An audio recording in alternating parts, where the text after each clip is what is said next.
a non-believer keep Passover if they are searching for truth? Also, can a person who's been saved but is uncircumcised keep Passover? I've heard so many people saying different things, so many opinions. I just want truth.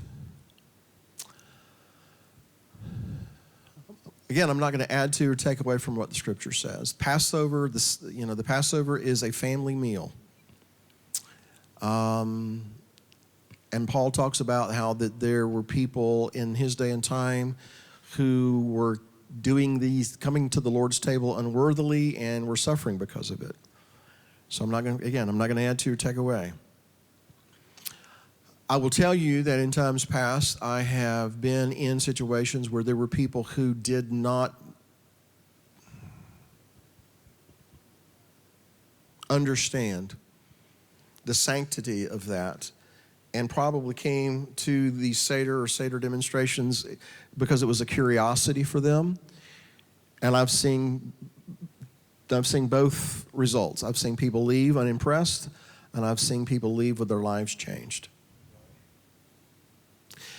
When we have our Seder and we open it up to the family, we're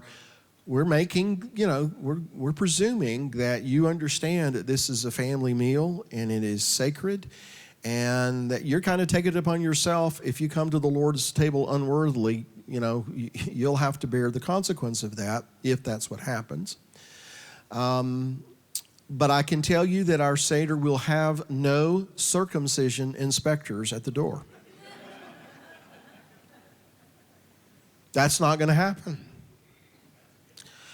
Because, number one, because we'd go to prison, but number two, and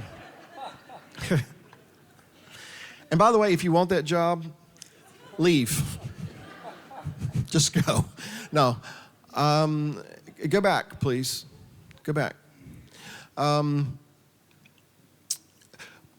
Paul, speaking of Paul and being a very smart guy and being able to see the instructions for not only the physical and the literal, but also to see the weightier matters contained in those laws, he has some things to say about circumcision.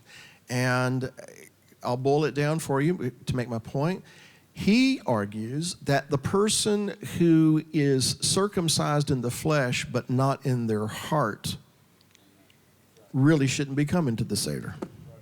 Now, that's my paraphrase. And the person who is not circumcised in their flesh but is circumcised in their heart should come to the Seder. So once again, it has to go beyond just the literal, not throw the literal away. Yes, tithe the mint, tithe the cumin, tithe the anise, but do not omit the weightier matters of the Torah: justice, mercy, faith. If you can't do one and experience one without learning about the other, then I'm going to submit to you, you're just practicing religion.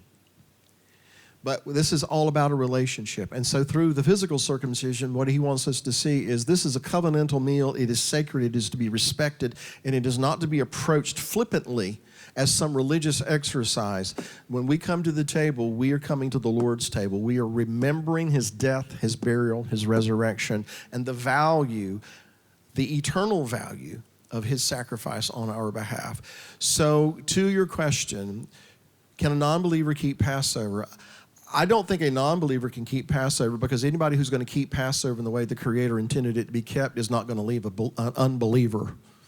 They're going to be a believer. They will become a believer. I mean, Yeshua had an unbeliever at his Passover Seder, if you believe he had a Passover Seder with them the night before, because he said Judas was a devil, the son of perdition, and yet he sat down to break bread with him. What you do, go do quickly. I mean, the Father says something, and then he'll do something, and it'll cause your hair to curl, trying to figure out what is this all about. All right? So, again, my conviction is if someone is really keeping Passover, I don't think they're an unbeliever. I think they have a heart. They want to understand these things. They might not understand the things that you do. They may not understand the elements in the way you do, but they may have a circumcised heart. And if they have a circumcised heart, I want them to come because I want them to leave enlightened and understanding more. Because we want the message to grow, to spread. We don't want to just kind of lock it into us and fish out of the same pond until the Messiah returns. We want to go fishing out beyond the pond that we come to all the time. Maybe that didn't come out right, and I'm not the best, to talk about fishing. But you understand what I'm trying to say? We want people who have a circumcised heart to come, if they've never been to a Seder, especially those people, because we want them to leave, yes, with a circumcised heart, but we want them to leave with understanding so that they will grow and mature more. So I hope that answered your questions.